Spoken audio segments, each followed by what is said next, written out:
কিরকম হলো লাইটিং তারপরেও দেখি তার এক লাইট কিনাই না দাও পর্দা খুলে দাও খুলে দাও লাইট কিনাই না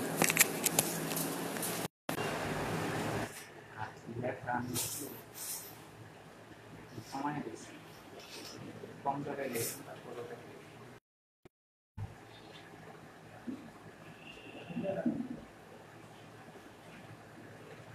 এই দরজাটা একটু বন্ধ করো লাইটটা একটু দেখি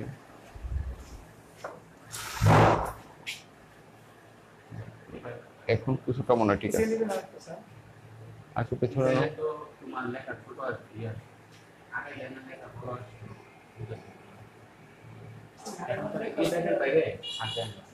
মানে আচ্ছা এটা আচ্ছা ঠিক আছে দেখি কি অবস্থা দাঁড়ায়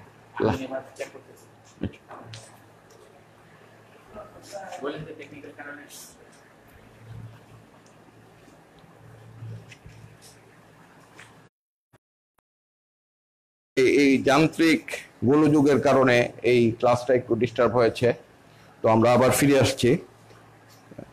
এটা আস্তে আস্তে ঠিক হয়ে যাবে।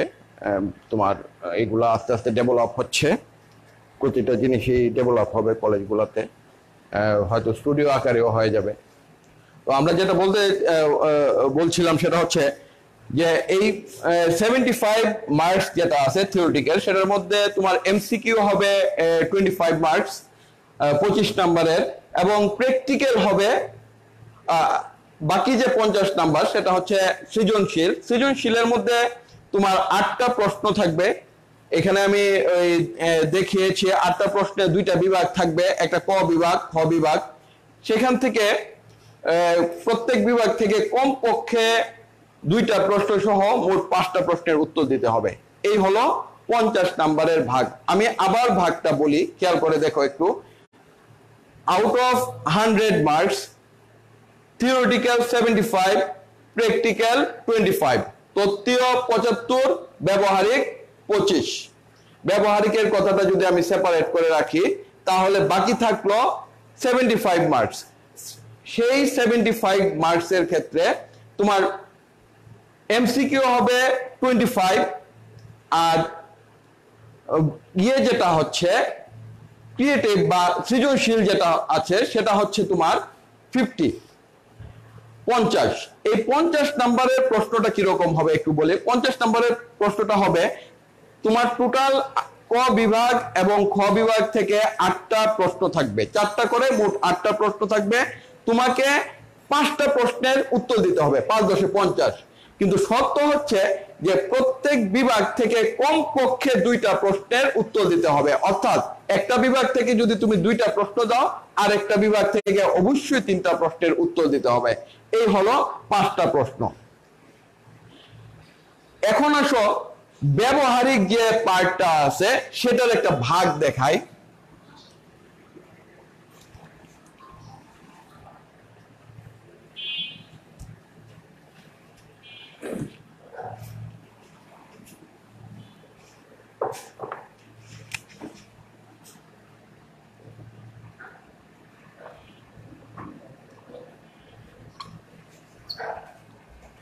এই প্র্যাকটিক্যাল 25 এর মধ্যে তোমার নোটবুক,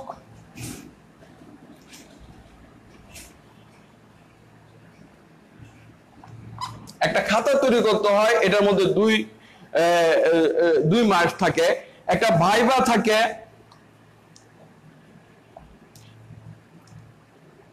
এটা হচ্ছে 5 নাম্বার, আর বাকি প্রথম পত্র ফার্স্ট পার্টে, আর বাকি যে তোমার 13 নাম্বার, সেই 13 নাম্বারে তোমার পরীক্ষা হয়। এটা হচ্ছে ফার্স্ট পার্টের।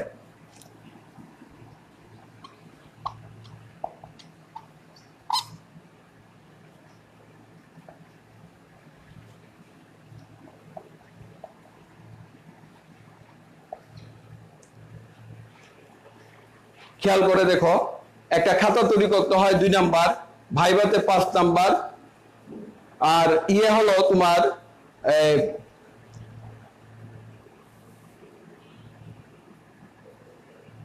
পরীক্ষা হবে তোমার 18 নম্বরের, সরি এক্সাম হবে 18 নম্বরের ফার্স্ট পার্টের, এক্সাম 18 নম্বরের পরীক্ষা হবে, এটা হলো ফার্স্ট পার্টের। কিন্তু সেকেন্ড পেপারের ব্যাপারে আবার তোমার এই দুইটা ঠিকই আছে, এটা হচ্ছে ফার্স্ট পার্ট।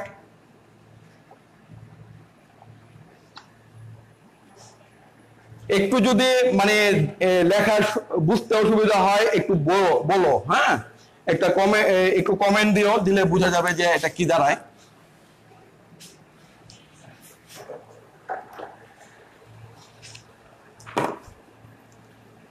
প্র্যাকটিক্যালের আবার বলি, ফার্স্ট পার্টের প্র্যাকটিক্যালে তোমার 25 মার্ক, সেটার মধ্যে নোটবুক হবে তোমার 2 নম্বরের, ভাইবা 5 নম্বরের, আর এক্সাম হবে 18 নম্বরের। সেকেন্ড পেপারের ক্ষেত্রে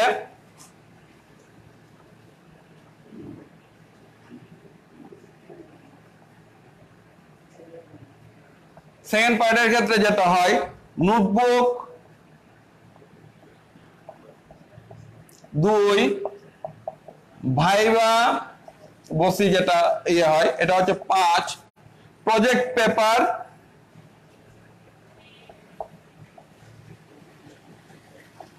7, আর এক্সাম হচ্ছে বাকিটা 14, 5, 7, 14,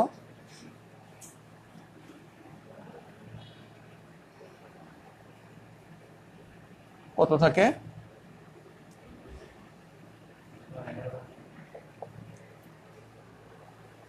এইটা হচ্ছে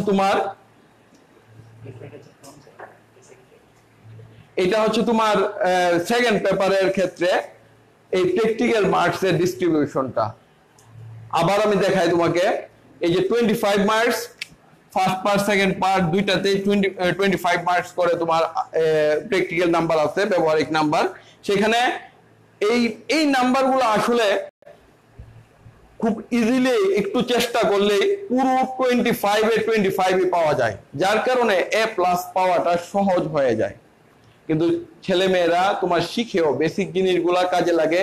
এবং উচ্চ শিক্ষার ক্ষেত্রে পরিসংখ্যান, আমি যেহেতু ব্যবসা শিক্ষার ছাত্র ছিলাম, আমি পড়াশোনা করেছি হিসাব বিজ্ঞান বিভাগে, তো এই সমস্ত কারণে আমার মনে হয়েছে যে পরিসংখ্যান ব্যবসা শিক্ষার ছেলে মেয়েদের জন্য অত্যন্ত প্রয়োজন। অর্থনীতি আমি হিসাব বিজ্ঞান বিভাগের ছাত্র হিসেবে অর্থনীতি আমার ছিল, অর্থনীতিও ছিল, পরিসংখ্যানও ছিল। তো ইন্টারমিডিয়েট লেভেলে আমি যতটুকু পড়েছি আমি দেখেছি যে অনার্স লেভেলেও খুব বেশি না, একটু ডিফারেন্সিয়েট হয়। আবার তুমি যদি অর্থনীতিতে অনার্স পড়ো সেক্ষেত্রে ভিন্ন জিনিস, সেটা জটিল বিষয়। অর্থনীতি অনেক রিচ সাবজেক্ট, অনেক কঠিন একটা সাবজেক্ট, এবং এটা খুব বেশি পড়াশোনা করতে হয়।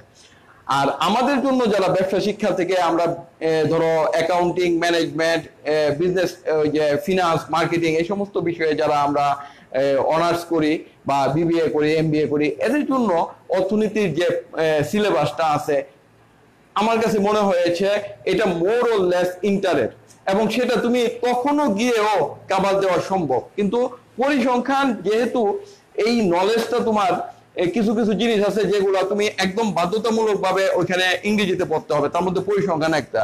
তো বাংলায় যদি একটু কিছু বিষয় তোমার মাথার মধ্যে থাকে, সেই ক্ষেত্রে তুমি একটা কম্পিটিটিভ অ্যাডভান্টেজ পাবা। এটাই কিন্তু আমি দেখে এসেছি এখন পর্যন্ত, যে কম্পিটিটিভ অ্যাডভান্টেজটা যাদের ইন্টারমিডিয়েটের পরিসংখ্যান ছিল তারা বেশ ভালোভাবেই পায় তোমার অনার্স লেভেলে। অনার্সের থার্ড ইয়ারে সেটা পড়তে হয় অ্যাকাউন্টিং এ, অন্যান্যদের অন্য ইয়ারও ডিস্ট্রিবিউট করা আছে বা অ্যাডজাস্ট করা আছে। তো আমরা এই যে আজকে যে পরিসংখ্যানের যে মার্ক ডিস্ট্রিবিউশন বা মানে তোমার চ্যাপ্টারগুলো বলবো আমি, সেটা নিয়ে কথা বললাম। এই মার্ক ডিস্ট্রিবিউশনটা একটু বুঝে রাখো কেন আমার প্রয়োজন পরিসংখ্যান। প্রথমত আমার একটা ভালো রেজাল্ট দরকার। আমি একটু সামারি করি, আমার যে এতক্ষণ পর্যন্ত যা বললাম তার একটা সারাংশ তৈরি করি। সারাংশটা হচ্ছে যে আমি প্রথমে বলি পরিসংখ্যান আমি কেন পড়বো। পরিসংখ্যান যখন এই ইন্টারমিডিয়েট পড়াশোনার শেষে উচ্চ শিক্ষায় যাব, পরিসংখ্যান আমার বাধ্যতামূলকভাবেই পড়তে হবে, এবং সেখানে সেটা পড়তে হবে ইংরেজিতে। এক, তাহলে এখন আমি কেন পড়বো? এখন পড়বো তখন আমার ইংরেজিতে পড়তে গেলে যে সমস্যাগুলো হবে, যে দুর্বলতাগুলো থাকবে, সেগুলো অনেকাংশেই কাটিয়ে ওঠা সম্ভব এখন যদি এই জিনিসগুলো বাংলায় কিছুটা চর্চা থাকে। বাংলায় এইগুলা সবই একই জিনিস থাকে, খুব বেশি চেঞ্জ হয় না, খুব একই জিনিস। ওইখানে তুমি ইংরেজিতে পড়বা, এখানে বাংলায় পড়বা, তাহলে নলেজটা ডেভেলপ হয় এইভাবে যে তুমি বাংলা আমাদের মাতৃভাষা, আমরা সবকিছু বাংলায় চর্চা করা উচিত, বাংলায় চর্চা করা উচিত। কিন্তু আমাদের সেই সামর্থ্য নাই, আমরা একটা ভালো বই পাই না বাংলায়। এখন হচ্ছে তুমি যদি মেডিকেল বা ইঞ্জিনিয়ারিং এর বইয়ের কথা চিন্তা করো, তাহলে বাংলায় তুমি পড়তেই পারবে না। ইউরোপের কান্ট্রিগুলো যদি দেখো, ইংল্যান্ড ব্যতীত কয়টা দেশের মধ্যে তোমার এই ইংরেজি বাধ্যতামূলক করা আছে? জার্মানিতে যাও, অস্ট্রিয়াতে যাও, তারপরে হাঙ্গেরি ইয়েতে যাও, মানে এদের নিজস্ব ভাষা আছে। ইভেন আমাদের এশিয়াতে, জাপানে গিয়ে দেখো কয়জন লোক ইংরেজি চর্চা করে। রাশিয়াতে যাও, কয়জন লোক ইংরেজি চর্চা করে। চায়নাতে যাও, কতজন লোক ইংরেজি চর্চা করে। আসলে আমাদের উপায় নাই, আমরা বই পড়তে হবে, ভালো বই আমরা ইংরেজি মাধ্যম ছাড়া পাবো না। সেই জন্য আমাদের এই ইংরেজিতে দক্ষ হয়ে উঠতে হবে। এখন এই পরিসংখ্যানটা যদি তুমি ইন্টারমিডিয়েট লেভেলে বাংলায় একটু পড়ো, তাহলে যেটা হবে যে তোমার তখন সুবিধা হবে। এটা হচ্ছে একটা কারণ। দ্বিতীয় কারণটা যেটা হচ্ছে ফলাফল ভালো করা। আমার দৃষ্টিতে অর্থনীতিতে এ প্লাস পাওয়ার চেয়ে পরিসংখ্যানে এ প্লাস পাওয়া অধিক সহজ। এটা আমার ব্যক্তিগত মতামত। যারা পড়াশোনা করে, কারণ পড়াশোনার লোডটা এখানে আমার দৃষ্টিতে অনেকটাই কম। অর্থনীতিতে যেরকম মানে মনোযোগ সহকারে পড়তে হয়, পরিসংখ্যান এতটা কষ্ট না করলেও চলে। আর এখানে একটা প্র্যাকটিক্যাল মার্কস আছে বিদায় মার্কসগুলা অটোমেটিক্যালি ইনক্রিজ হয়। তো তোমাদের চয়েস ইজ ইউর্স। আমি তোমাকে বলবো না যে অর্থনীতি খারাপ বা পরিসংখ্যান ভালো, পরিসংখ্যান খারাপ, অর্থনীতি ভালো। আমি দুইটা বিষয়ের একটা তুলনামূলক আলোচনা তোমার সামনে তুলে ধরলাম, তুমি বুঝে সেটা ডিসাইড করো। আর অলরেডি ইউ হ্যাভ ডিসাইডেড, তুমি আসলে কোনটা নিবা, অলরেডি ইউ হ্যাভ ডিসাইডেড। আমি জানি না কতজন নিয়েছে পরিসংখ্যান, তবে আমি মনে করি ব্যবসা শিক্ষার ছাত্রছাত্রীদের সবার একবারে যতজন ভর্তি হয়েছে সবারই পরিসংখ্যান নেওয়া উচিত, এবং এটা সবারই কাজে লাগে। এখন এটা যেহেতু সরকার এইভাবে তোমাকে অপশন দিয়ে রেখেছে যে তুমি যেটা ইচ্ছা নিতে পারো, চয়েস ইজ ইয়োর্স। যাই হোক, আমরা এটা ছিল তোমার মার্কস ডিস্ট্রিবিউশন এবং why will you take statistics, এই প্রশ্নের উত্তরটা আমি তোমাকে বললাম। হোয়াইটা বললাম যে তুমি ভালো রেজাল্ট করতে পারবা, সহজ বুদ্ধ, সহজ পাঠ্য, এই জন্য তুমি পরিসংখ্যানকে বেছে নিয়েছো। তো আমরা চেষ্টা করব এই যে বেছে নেওয়ার যে আনন্দটুকু, এই যে কথাগুলো বললাম, সেই কথাগুলোকে কর্মে প্রতিফলিত করার, অর্থাৎ at the end of the day, দিনের শেষে তোমার রেজাল্টটা যাতে ভালো হয়। আমি তোমাকে একটা জিনিস বলতে পারি, গত যে রেজাল্ট দিয়েছে, যে কয়টা বিজনেস স্টাডিজ থেকে এ প্লাস পেয়েছে, প্রত্যেকটা ছেলে মেয়ের, একটা ব্যতীত মনে হয় প্রত্যেকটা ছেলে মেয়েরই পরিসংখ্যান ছিল। ঢাকা বিশ্ববিদ্যালয়ে যে 4টা ছেলে মেয়ে চান্স পেয়েছে, প্রত্যেকের পরিসংখ্যান ছিল। একটা যৌক্তিক একটা তোমার সামনে একটা কথা আসে যে ইউনিভার্সিটিতে হয়তো পরিসংখ্যানের প্রশ্ন কিভাবে থাকে বা থাকবে, এটা আমি ঠিক এখন বলতে পারবো না, কিন্তু আমি এটা প্রমাণ যে তোমার যারা টিকছে এখন, কেন গত কয়েক বছরের অ্যানালাইসিস আমি তোমাকে দিতে পারবো যে যাদের পরিসংখ্যান ছিল প্রত্যেকটা ভালো রেজাল্ট করেছে, প্রত্যেকটা ছেলে মেয়ে ঢাকা বিশ্ববিদ্যালয়ে চান্স পেয়েছে। এটা আমি বলতে পারবো, এই তথ্যটা আমার কাছে আছে। যাই হোক, আমরা এই তোমাকে এই প্রাথমিক ডিসকাশনে এই কথাগুলো বললাম। এখন আসো যে তুমি কিভাবে পড়বা। একটা জিনিস মনে রাখো, আমরা 3জন টিচার, একজন আমি, অ্যাকাউন্টিং ডিপার্টমেন্টের, একজন লেকচারার ম্যানেজমেন্ট ডিপার্টমেন্টের, আরেকজন অর্থনীতি ডিপার্টমেন্টের একজন টিচার, তিনজন মিলে পড়াচ্ছি। অর্থাৎ আমরা তিনজন তো এক চ্যাপ্টার পড়াবো না, তিনজন তিনটা চ্যাপ্টার এট এ টাইম আমরা কন্টিনিউ করব। আমি একটা চ্যাপ্টার যদি পড়াই তাহলে আরেকজন টিচার আরেকটা চ্যাপ্টার পড়াবে, আরেকজন টিচার আরেকটা চ্যাপ্টার পড়াবে। তাহলে আলটিমেটলি যে জিনিসটা দাঁড়াবে, তোমাকে এট এ টাইম তিনটা চ্যাপ্টার পড়তে হবে। তো সেটা কি তোমার পক্ষে সম্ভব? তোমার পক্ষে সেটা খুব কঠিন হয়ে দাঁড়াবে। তবে আশার কথা হচ্ছে এই যে আমি তোমাকে এতটুকু আশ্বস্ত করতে পারি যে প্রথম পত্রের একটা বা দুইটা চ্যাপ্টার আছে যেগুলা সম্পর্কে তোমার ধারণা নাই, বাকি সবগুলাই তুমি এসএসসি-তে করে এসেছো। একটা বা দুইটা চ্যাপ্টার ব্যতীত বাকি সবগুলা চ্যাপ্টার তুমি এসএসসি-তে করে এসেছো। যদি এটা করে থাকো তাহলে বিষয়টা সহজ হয়ে যায়, বিষয়টা অনেকটাই সহজ হয়ে যায়, আমরা এটা করে ফেলতে পারবো। আর খুব বেশি সময়ের প্রয়োজন নাই। আমি আজকে তোমাদেরকে বইয়ের রেফারেন্স দিয়ে দিব। ওই যে একটা টেক্সট বই আছে তোমার, একে আজাদের একটা বই আছে, দুইটা বই, একে আজাদ। এই বইটা অনেক দিন যাবত, আমি যখন ছাত্র ছিলাম ইন্টারমিডিয়েটে পড়েছি তখনও এটাই ছিল, এখনো এটা আছে, একটু মডিফিকেশন হয়েছে। এটা অনেকটা টেক্সট নেচারের। তোমার টেক্সট বই নেচার বুঝো তো, গাইড বই আর টেক্সট বইয়ের মধ্যে পার্থক্য। তো ওই বইটা একটা টেক্সট বই নেচারের। তুমি এটা আমি বলবো যে আমি এটাকে প্রিফার করবো এই জন্য যে যেহেতু আমাকে টেক্সট বই পড়াতে হবে, গাইড বই আমি পড়াইতে পারবো না, সেই ক্ষেত্রে এটা তোমার কাজে দিবে। আর একটা যে তোমার অক্ষরপত্রের একটা বই আছে, অক্ষরপত্র, সেটাও নিতে পারো, ভালোই। তবে আজাদের বইটা আমি তোমাকে রেফারেন্স বুক হিসেবে বলবো, কারণ আমরা ওইভাবে যে গাইড বই আমরা বলতে পারবো না। গাইড বই আমরা বলা ওইটা টেক্সট বুক নেচারের, তুমি এটা ওইভাবে করতে পারবা। তো বই যেটা পরিসংখ্যানে অনেক মার্কেটে অনেক বই আছে, সবগুলাই একই, এনসিটিভি কর্তৃক অ্যাপ্রুভড। এনসিটিভি যে সিলেবাস দিয়েছে সেভাবে এরা লিখেছে, কোনোটা গাইড বই আকারে লিখেছে, কোনোটা তোমার টেক্সট বুক আকারে লিখেছে। তো তোমরা যে কোনো একটা বই নিলেই হবে। আমি দুইটা বইয়ের কথা বলছি, সেটা তোমরা সংগ্রহ করে নিবা। আর একটা জিনিস বলি, অনলাইন ক্লাসের ব্যাপারে তোমরা এই ক্লাসে পার্টিসিপেট করবা। আমার সামনে যদি ছেলে মেয়েরা থাকতা তাহলে আমি তোমাদেরকে সুন্দরভাবে নিয়ন্ত্রণ করতে পারতাম। এখন তুমি মোবাইলে রেখে মনোযোগ দাও কি দাও না, ইটস আপ টু ইউ। কিন্তু আমি তোমাকে একটা জিনিস গ্যারান্টি দিয়ে বলতে পারি, যদি ক্লাসে কনসেন্ট্রেট করো তাহলে সেখান থেকে অনেক কিছু পাবা। আমরা আমাদের সর্বোচ্চ চেষ্টা করব তোমাদেরকে বোঝানোর জন্য, আমরা আমাদের সর্বোচ্চ চেষ্টা করব যে ছেলে মেয়েদেরকে কিভাবে বেনিফিটেড করা যায়। তো তোমরা সবাই এই ক্লাসগুলোতে জয়েন করবা এবং মনোযোগ দিয়ে দেখবা। আমরা এই পরিসংখ্যানের যে বিষয়গুলা মানে সাধারণ আলোচনা যেটা ছিল আজকে প্রথম ক্লাস, সেই হিসেবে সাধারণ আলোচনাগুলা আমরা সেরে নিলাম। এখন আমরা যাব এই যে পড়াশোনার দিকে।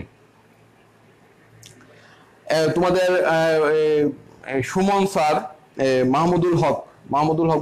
মাহমুদুল হক উনি প্রথম চ্যাপ্টারটা পড়িয়েছেন। শামসুল হক সাহেব চ্যাপ্টার ক্লাস পেয়েছেন কিনা আমি ঠিক বলতে পারবো না, ওনার সঙ্গে কথা বলতে হবে। আমাদের এখানে যে প্রথম পত্রের যে অধ্যায়গুলো আছে সেখানে অনেকগুলো জিনিসই তোমরা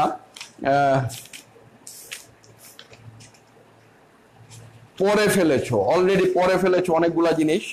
তার মধ্যে আমরা কিছু জিনিস বলবো। আমি প্রথম দিকের কয়েকটা জিনিস নিয়ে কথা বলবো, তারপর চ্যাপ্টারগুলো ভাগ করে আমরা সেইভাবে পড়ানোর চেষ্টা করব। আমরা পরিসংখ্যানের সংজ্ঞাগুলা একটু দেখো। পরিসংখ্যানের প্রথম ক্লাস, সংজ্ঞা যদি না বলি তাহলে শুরুটাই ইনকমপ্লিট থাকবে।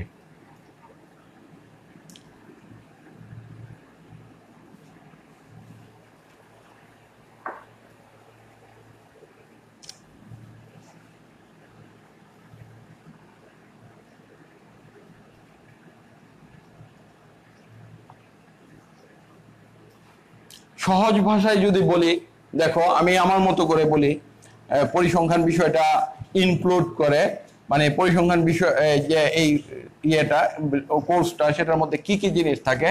একটা হচ্ছে প্রথমে থাকে যে তথ্য সংগ্রহ,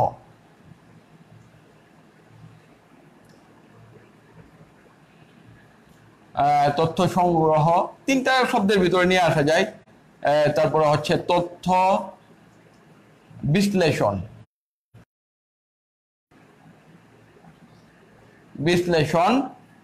এবং এই বিশ্লেষিত তথ্যের সাহায্যে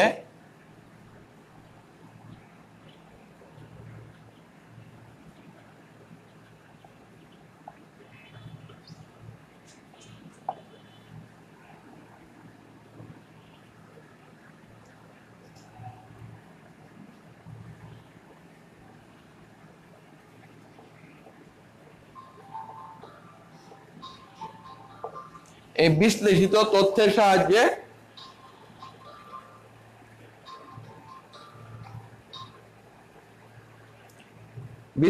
তথ্যের সাহায্যে সিদ্ধান্ত গ্রহণ।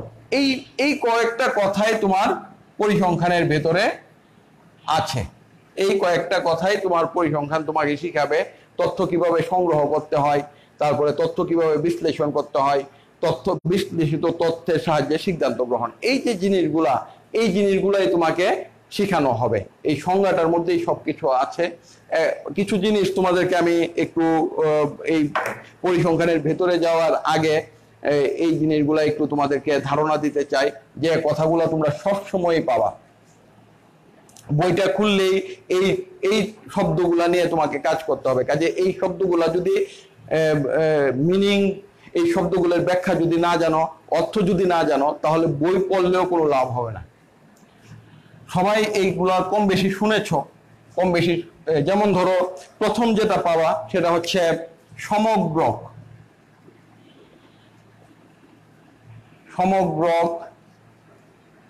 নমুনা, চলক, ধ্রুবক, এই সমস্ত জিনিসগুলা যদি আরো কিছু আছে আমি বলবো আস্তে আস্তে। এই কয়েকটা উদাহরণ দিলাম। এই সমগ্রক হচ্ছে, ধরো যে কোনো একটা বিষয়ের পুরো অংশটাকে বলা হয়, পুরোটাকে বলা হয় একসাথে সমগ্রক বলা হয়। আমি বইয়ের সংজ্ঞার দিকে যাব না, আমি বোঝানোর চেষ্টা করি। ধরো একটা পিঠা,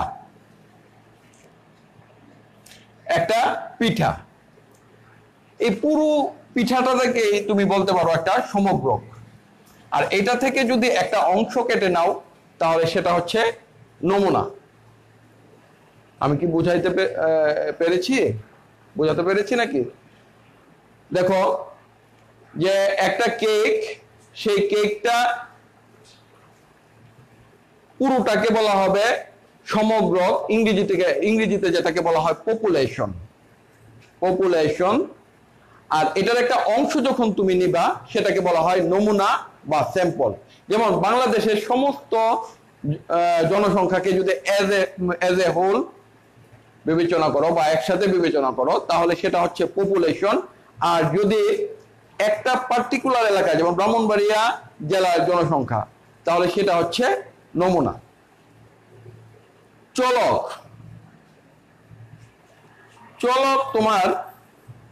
চলক হচ্ছে যার মান পরিবর্তিত হয়। যেমন কোন এককের ভিত্তিতে চলক, মানে মানের যদি পরিবর্তন হয়, সেটাকে বলা হয় চলক। যেমন আমি বয়স বললাম, 5 জন ছাত্রের বয়স, ধরো একটু পার্থক্য হবে। 5 জন ছাত্রের বয়স তো আর এক হবে না। বা 5 জন ছাত্রের ওজন যদি আমি বলি, তাহলে 5 জনের 5 ধরনের হবে, কিন্তু ওজন শব্দটা একটা। সেই ওজন ওজনটা হচ্ছে চলক, কারণ এটার মানগুলা ভিন্ন ভিন্ন হয়। আর ধ্রুবক হচ্ছে যার মানের কোনো পরিবর্তন হয় না। যেমন এক সপ্তাহে কয়দিন? 7 দিন। এখন এই 7 দিন তো আমার কাছেও 7 দিন, তোমার কাছেও 7 দিন। কারো কাছে কি ভিন্ন হবে?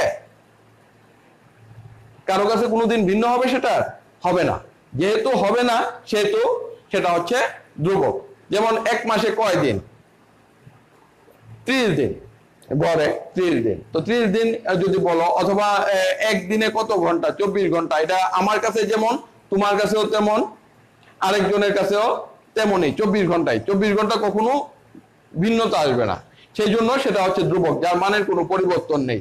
আর চলক হচ্ছে যার মানের পরিবর্তন হয় এককের ভিত্তিতে। এককটা যখন এক একজনের ক্ষেত্রে এক একটা মান ধারণ করে, যেমন ওজন আমার ক্ষেত্রে যদি হয় 80 কেজি, আরেকজনের ক্ষেত্রে হবে 40 কেজি, আরেকজনের ক্ষেত্রে হবে 50 কেজি।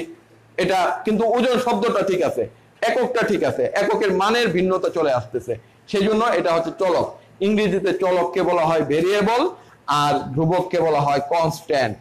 একটা জিনিস মনে রাখবা, নর্মালি সাধারণত একটু খেয়াল রেখো, এক্স ওয়াই জেড এইগুলা চলক ডিনোট করার জন্য, চলক নির্দেশ করার জন্য ব্যবহার করা হয়। আর এই যে এ বি সি এগুলা ব্যবহার করা হয় ধ্রুবক নির্দেশ করার জন্য।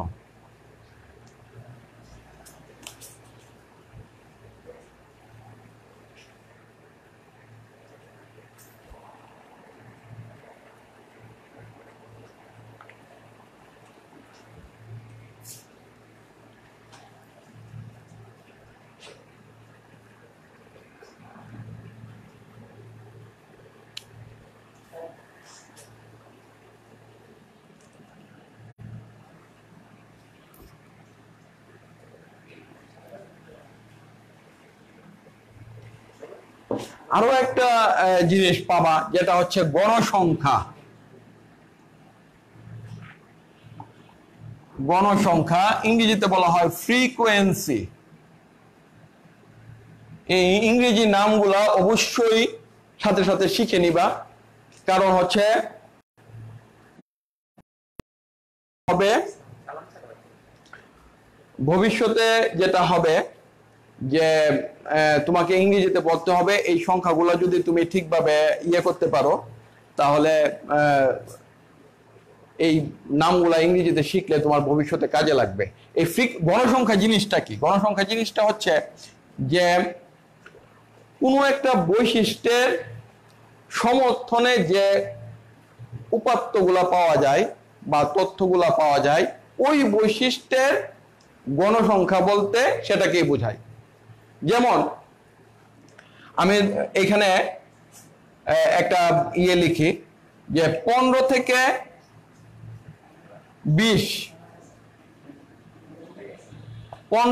20 বছর বয়সের ছাত্রছাত্রী সংখ্যা একটা শ্রেণীতে ধরো আছে 10 জন।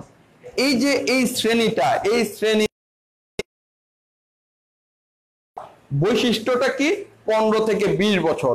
বৈশিষ্ট্যটা হচ্ছে 15 থেকে 20 বছর। তার সমর্থনে, তার সাপোর্টে যে তথ্যটা আছে, যে ছাত্র সংখ্যাটা আছে, সেটাই হচ্ছে ওই শ্রেণীর গণসংখ্যা। এখানে 10। তাহলে গণসংখ্যা বলতে আমরা বুঝি যে কোনো একটা বৈশিষ্ট্যের সমর্থনে যতগুলা উপাত্ত পাওয়া যায়, সেই উপাত্তগুলোই হচ্ছে ওই বৈশিষ্ট্যের গণসংখ্যা। আরেকটা জিনিস বলে দিই তোমাদেরকে, সেটা হচ্ছে যে পরিসংখ্যান তোমরা সৃজনশীল পদ্ধতিতে পড়াশোনা করে অভ্যস্ত। সৃজনশীল পদ্ধতির একটা ডিমেরিটস বলা চলে, সেটা হচ্ছে যে ছেলেমেয়েরা ভাষাভাবে অনেক কিছু লেখার চেষ্টা করে। পরিসংখ্যান, ইংরেজি, হিসাব বিজ্ঞান, এগুলো ভাষা তোমার কিছু হবে না। ভাষা জ্ঞানে এখন পড়াশোনা করতে পারবা, যে মানে দেখতে পারবা, কিন্তু খাতায় লিখলে নাম্বার পাবা না। ভাষা জ্ঞানে এগুলো হবে না। পরিসংখ্যান তো হবেই না। পরিসংখ্যান বিজ্ঞানের মতো মুখস্থ করতে হবে। পরিসংখ্যান বিজ্ঞানের মতো মুখস্থ করতে হবে, বুঝতে হবে, এবং খাতায় ওইভাবেই লিখতে হবে। তুমি ভাষা জ্ঞান দিয়ে কখনোই পরিসংখ্যানে ভালো রেজাল্ট পাবা না। এটা মনে রাখবা সবসময়। শুরুতেই বলে দিলাম যে ওই যে বার্ডস আই ভিউ যেটাকে বলা হয়, একটা হালকা দৃষ্টিতে একটা পড়ে গেলাম, হয়ে গেল, এরকম কোনো কিছু যদি চিন্তা করো, তাহলে পরিসংখ্যানে কখনোই ভালো রেজাল্ট করতে পারবা না। এই গণসংখ্যা, তারপরে আরেকটা পাবা টালি। এই টালি চিহ্ন তো তোমরা জানো, যে এই যে এরকম ভাবে দিয়ে ওই যে 5টা হলে এটারে ওই যে প্যাট কেটে দিতে হয়, এই টালি চিহ্ন এগুলা কাজে লাগবে। তো আমরা আরো কিছু জিনিস বলবো তোমাদেরকে।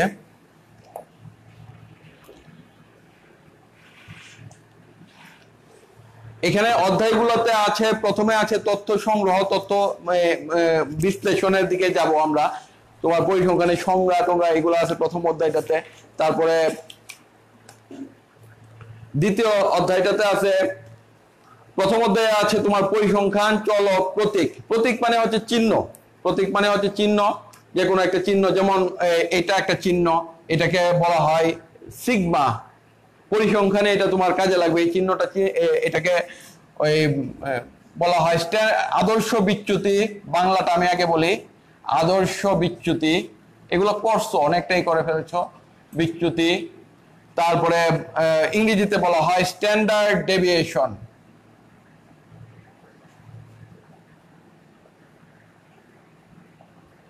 স্ট্যান্ডার্ড ডেভিয়েশন, আদর্শ বিচ্যুতি।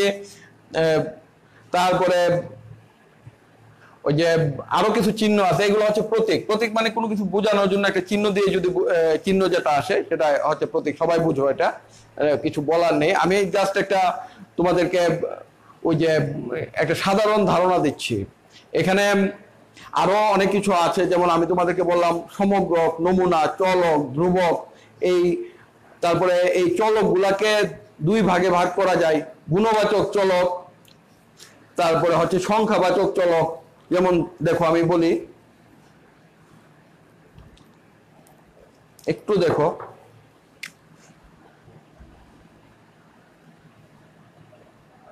দুই ভাগে ভাগ করা যায়। একটা হচ্ছে গুণবাচক আর একটা হচ্ছে সংখ্যাবাচক। যেমন গুণবাচকের যদি সংখ্যাবাচকের উদাহরণ যদি দেই, যে চলকগুলো তোমার সংখ্যায় প্রকাশ করা যায়, যেমন বয়স, তারপরে ওজন, এগুলো হচ্ছে সংখ্যাবাচক চলক। তারপরে উৎপাদন, বিভিন্ন উৎপাদন, এইগুলো হচ্ছে সংখ্যাবাচক চলক। আর গুণবাচক চলক কোনটা হয়? গুণবাচক চলক হচ্ছে যেমন ধরো তোমার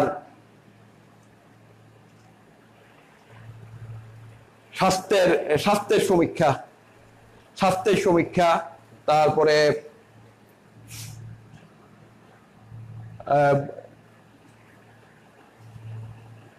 যেমন বর্ণ, ধর্ম, এগুলো গুণবাচক চলকের বৈশিষ্ট্য, উদাহরণ। তারপরে দেখো আরো কিছু জিনিস আছে এখানে প্রথম অধ্যায়ের মধ্যে।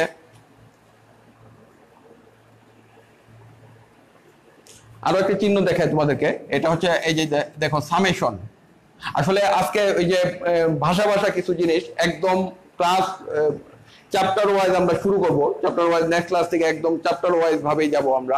আজকে শুধু পরিসংখ্যানের বিষয়গুলো সম্পর্কে তোমাদেরকে ধারণা দিচ্ছি যে আসলে কি করতে হবে এখানে।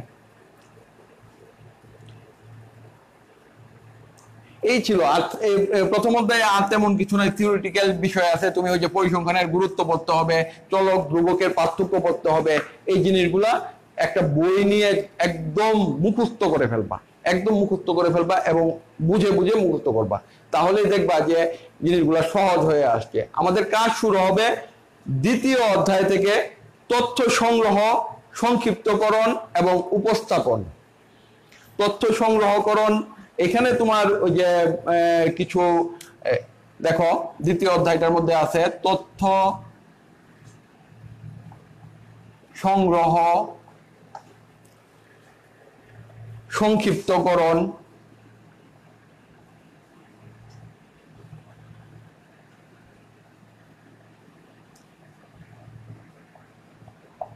তারপরে আছে উপস্থাপন। এখানে একটা জিনিস আছে আমি তোমাদেরকে বলতে পারবো, তথ্য সংগ্রহ কিভাবে করা যায়। তথ্য সংগ্রহ করা যায় তোমার ওই যে কোশ্চেনিয়ার, ওই যে এগুলার মাধ্যমে তুমি তথ্য সংগ্রহ করতে পারো। ফেস টু ফেস ইন্টারভিউর মাধ্যমে সংগ্রহ করতে পারো, বিভিন্ন ভাবে করা যায়। সেকেন্ডারি, প্রাইমারি সোর্স আছে কিছু তথ্য সংগ্রহের। প্রাইমারি সোর্সটা হচ্ছে প্রাথমিক উৎস, যেগুলো তথ্যের প্রাথমিক উৎসগুলো হচ্ছে তুমি ওই যে একদম যে জায়গা থেকে তথ্য সংগ্রহ করতে হবে তার সাথে সরাসরি যোগাযোগ। আরেকটা আছে সেকেন্ডারি অপশন। সেকেন্ডারি অপশন হচ্ছে কেউ হয়তো এই কাজটা করে রাখছে, তুমি সেখান থেকে সেই তথ্যগুলো নিলা। যেমন পেপার, পেপার থেকে তুমি তথ্য সংগ্রহ করতে পারো।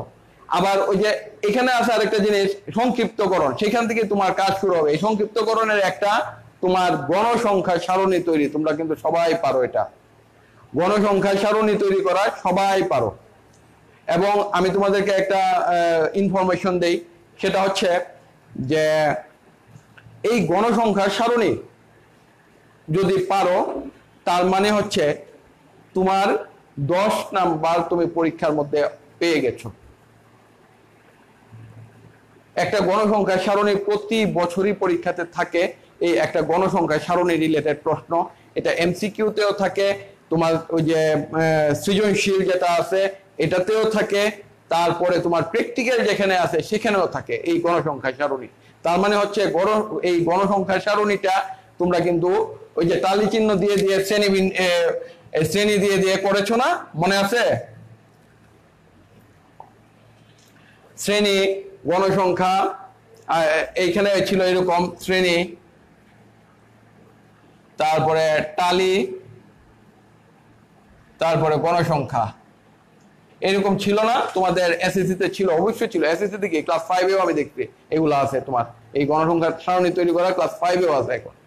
তার মানে হচ্ছে খেয়াল করে দেখো, তুমি একজন অর্থনীতির ছাত্র কিন্তু বলতে পারবে না যে আমি already 1 chapter I have gone through 1 chapter, এই কথা এখন সে বলতে পারবে না। But you can say that যদি তুমি ওই ক্লাস 5 থেকে শুরু করে ক্লাস 8, 9, 10 কোনো এক জায়গায় একটা গণসংখ্যা সারণী তৈরি করা থাকো। কারণ এটা আমি তোমাকে বলি, এটা আমার তোমাকে শিখাইতে বড় জোর 10-15 মিনিট সময় লাগবে বা আধা ঘন্টা সময় লাগবে, এবং এটাতেই তোমার পড়াশোনা কমপ্লিট হবে যদি তুমি নিয়মিত ক্লাস করো। তাহলে তুমি খেয়াল করে দেখো তো এই পরিসংখ্যানের কতটা সহজ। আমার তো মনে হয় অনেক সহজ বিষয়, কারণ এই গণসংখ্যা সারণী তুমি করে এসেছো, এখন একটু রিভিশন দিবা, দিলে একবার, দুইবার, তিনবার, 4-5টা অঙ্ক করলেই তোমার 4-5টা অঙ্ক করতে বড় জোর 2 ঘন্টা লাগবে। এই 4-5টা অঙ্ক করলে তুমি বলতে পারতেছো যে আমি ফাইনাল পরীক্ষায় 10 নাম্বার পাবো, এবং এটা মিস হবে না। তো এটা ছিল একটা, এটা হচ্ছে তথ্য সংক্ষিপ্তকরণের একটা উপায়, তথ্য সংক্ষিপ্তকরণের উপায়।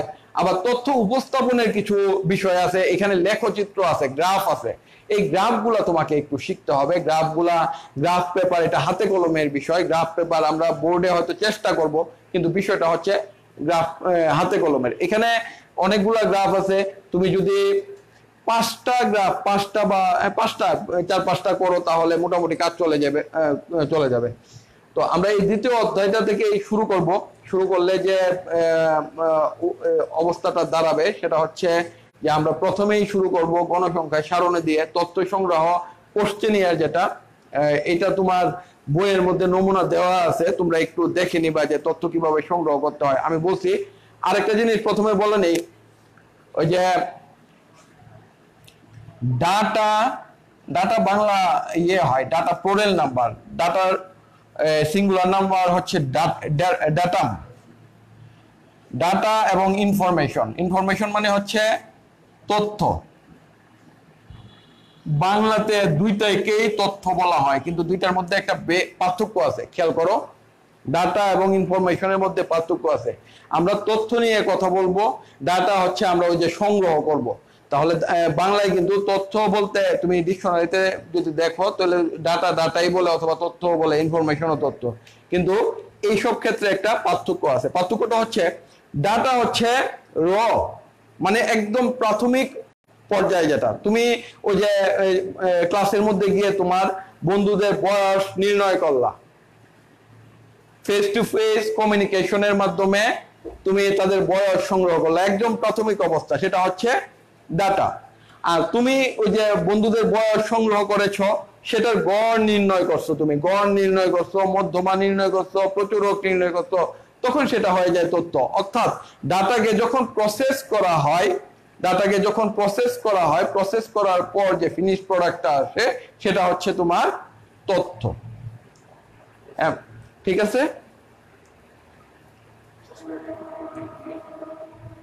তো তোমাদের সঙ্গে আমার আবার দেখা হবে ইনশাল্লাহ।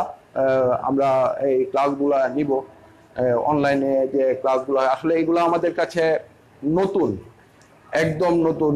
আমরা অনার্সে যে ক্লাসগুলা চালাইতেছিলাম সেটা ছিল জুমের মাধ্যমে বা পাওয়ার পয়েন্ট দিয়ে প্রেজেন্টেশন ছিল। এখন এই ফেসবুক লাইভে ক্লাস শূন্য শূন্য মনে হয়, শূন্য মনে হয় যে যাদেরকে ঘিরে এত আয়োজন তাদের দেখাই পাওয়া যাচ্ছে না, আমার ছাত্রছাত্রীদের সঙ্গে দেখা হচ্ছে না। ক্লাসে থাকলে অনেক ক্লাসের ইন্টারাকশনটা হচ্ছে অনেক মজার, তোমরা এটা জানো। কলেজের যে মজাটা সেটাই তুমি এখনো পাওনি। স্কুল এবং কলেজের শিক্ষার মধ্যে পার্থক্য আছে, বিশ্ববিদ্যালয়ের শিক্ষার মধ্যে পার্থক্য আছে। স্কুলে তুমি যেটা ছিলা যে তুমি যদি ধরো ক্লাসে না আসতা, স্যাররা তোমাদেরকে খুঁজে খুঁজে বের করতো, অনেক সময় বেত দিয়ে মানে মায়েরও দিছে, বেতের বাড়ি খাওয়াতো তাদের। এটা ছেলে মেয়েদের একটা কমন, আমাদের দেশে এটা একটা কমন প্র্যাকটিস। খুব কম ছেলে মেয়ে আছে যারা শিক্ষা জীবনে স্যারদের হাতের বেতের বাড়ি খায় নাই। তো তোমরা এখন আমরা এখানে কেউ বেত দিয়ে মারামারিও করি না বা ইয়েও না, দেখতে যে একটা স্বাধীনতা ভোগ করতা, সেই স্বাধীনতাটার মজাটা কি সেটা যদি ক্লাস চালু হয় তাহলে বুঝতে পারবা। তবে স্বাধীনতার অপব্যবহারও অনেকে করে এবং সে জীবনে ঝরে যায়। আমি তোমাদেরকে বলি, এই কলেজে যারা ভর্তি হয়েছ আমার দৃষ্টিতে সবাই মেধাবী, সবাই মেধাবী। এই বছর যারা ভর্তি হয়েছে সবাই মেধাবী, কিন্তু দিন শেষে তুমি কয়জন ঠিকভাবে তার ডেস্টিনেশনে পৌঁছতে পারে সেটা নিয়ে একটু চিন্তার বিষয় আছে। কারণ ধরো আমি যদি অতীতের রেজাল্টগুলা বিশ্লেষণ করি তাহলে আমরা 300 ছেলে মেয়ে, প্রথমে আগে কিন্তু এই কলেজে 500 ছেলে মেয়ে ভর্তি হইতো, তখনও যে অবস্থা ছিল 300 ছেলে মেয়ে ভর্তি করার কারণে তোমার অবস্থার কিছুটা হয়তো উন্নতি হয়েছে, কিন্তু আমি বলবো না সেটা একদম আপ টু দা মার্ক বা একদম যে পিক লেভেলে এটা আছে, এটা নাই। কারণ এখানে ভালো রেজাল্ট করে বিজ্ঞানের ছেলে মেয়েরা বেশি। আমাদের এই ব্যবসা শিক্ষা শাখায় ভর্তি হয় ঠিকই, কিন্তু তুমি দেখবা যে হাতে গোনা 10-12 জন ছেলে মেয়ে জিপিএ, 10-12 জন হয় না, 6 জন 7 জন 8 জন এরকম হয়, জিপিএ 5 পায়। আবার এদের মধ্যে থেকে এই 300 ছেলে মেয়ের মধ্যে থেকে ম্যাক্সিমাম আমি আবারও বলি ম্যাক্সিমাম 25 জন ছেলে মেয়ে ভালো কোনো শিক্ষা প্রতিষ্ঠানে চান্স পায়, ম্যাক্সিমাম 25 জন ছেলে মেয়ে। তাহলে বাকি এই যে 275 জন এগুলা কোথায় যায়? এগুলা কিন্তু ঝরে পড়ে। এখন ঝরে পড়াটা নির্ভর করে তোমার উপর। তুমি যদি মনে করো মন থেকে, তোমার একটা আজকে থেকে ডিসাইড করো যে আমি কি করব, আজকে থেকেই ডিসাইড করো আমি কোন শিক্ষা প্রতিষ্ঠানে আমার জায়গা হবে, আমার ডেস্টিনেশনটা কি।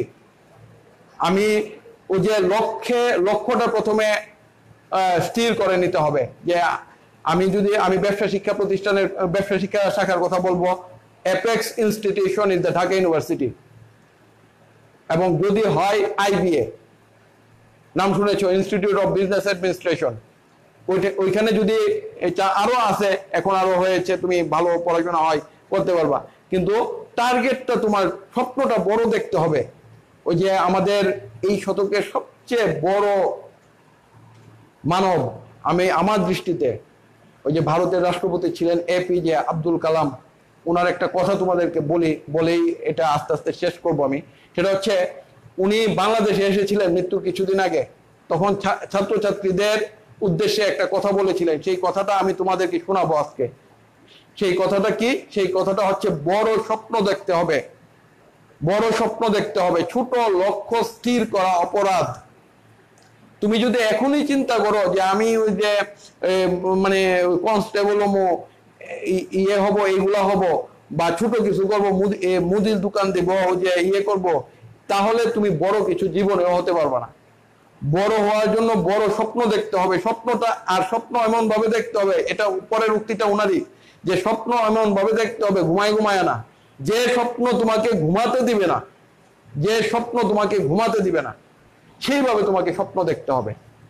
যদি সেইভাবে স্বপ্ন দেখতে পারো, আর স্বপ্ন দেখতেই হবে না ওই যে ঘুমাইবা না কি মাথা, মানে ওই যে আরেকটা গল্প বলি তোমাদেরকে। এক ডিম ব্যাপারে, ডিমের ব্যবসায়ী, সে ঢাকা নিয়ে ওই ডিমের ফেরি করতেছিল, তারপর সে তার স্বপ্ন আসে সে ডিম বিক্রি করে গাড়ি করবে, বাড়ি করবে, সব অনেক চাকর বাকর থাকবে, চাকর বাকর তার কথা শুনবে না, কি করবে, চাকর বাকরকে ওই চল দিবে, চল দিবে। সেই চল দিলে ওই ভাবতে ভাবতে সে যখন চল দিতে হাত নাড়া দিল, তখনই তার ডিমের ঝাঁকাটা পরে সব ডিম ভেঙে গেল। তো স্বপ্ন আমরা এইভাবে দেখবো না, স্বপ্ন দেখবো, বড় স্বপ্ন দেখবো, স্বপ্ন দেখবো বাস্তবভাবে, স্বপ্ন দেখবো, স্বপ্ন বাস্তবায়নের চেষ্টা করব। জীবনটা কিন্তু শুরু, এটা তোমার একটা প্ল্যাটফর্ম। আজকে তোমাদেরকে বলবো, তোমরা এখনো ঠিক বড় হও না, ছোট্ট মানুষ, বাবা মার কাছে, আমাদের কাছে অত্যন্ত ছোট্ট মানুষ, কারণ আমাদের এই শিক্ষা প্রতিষ্ঠানে মাস্টার্সের ছেলে মেয়েও আছে। তুমি যদি চিন্তা করো যে আমি এই কলেজ থেকেই আমার শিক্ষা জীবন শেষ করব, তাহলে তুমি এটা পারবা, কারণ এখান থেকে ইন্টারমিডিয়েট করে, এখান থেকে অনার্স করে, এখান থেকে মাস্টার্স করতে পারবা। আবার যদি স্বপ্ন দেখো তুমি ওই যে অক্সফোর্ডে পড়াশোনা করবা, সেটাও পারবা। তুমি কি করবা সেটা তোমার উপর নির্ভর করবে। তোমার দিকে তাকিয়ে আছে তোমার পুরো পরিবার, তোমার গার্জিয়ানরা। তুমি যদি মনে করো যে এই স্বপ্নগুলা, প্রত্যেকের স্বপ্ন বাস্তবায়ন করবা, তাহলে পরিশ্রম করতে হবে। সেই পরিশ্রমের নাম হচ্ছে পড়ালেখা। পড়তে হবে, প্রচুর পড়তে হবে, এবং কোনোভাবে এর সাথে কোনো জিনিসের কোনো কম্প্রোমাইজ করা চলবে না। কম্প্রোমাইজ করা বলতে মানুষের, আমাদের জীবনে দেখবা অনেক ধরনের সমস্যাগুলো চলে আসতেছে, অনেক ধরনের সমস্যা। সেই সমস্যাগুলো তোমাকে মানসিকভাবে বিপর্যস্ত করবে, আর্থিকভাবে বিপর্যস্ত করবে, শারীরিকভাবে বিপর্যস্ত করবে। তাহলে এর থেকে কিন্তু সবকিছুর মাঝেও তুমি মনে করবা যে তোমার ওই যে লক্ষ্য, যে আমার লক্ষ্যটা কি, সেই লক্ষ্য দিকে আমাকে এগিয়ে যেতে হবে। তো তোমরা ভালো থেকো। আগামী বোধহয় 19 তারিখে একটা ফিনান্স অ্যান্ড ব্যাংকিং ক্লাস আছে আমার সঙ্গে, সেখানে কথা হবে, ফেস টু ফেস কমিউনিকেশন হবে না। যদি কলেজ খুলে তাহলে তোমাদের সঙ্গে দেখা হবে, দেখা হলে ভালো লাগবে। আমরা আসলে তোমাদেরকে অনেক বেশি মিস করি, যে শ্রেণীকক্ষের পাঠদানের আনন্দই আলাদা। সবাইকে ধন্যবাদ।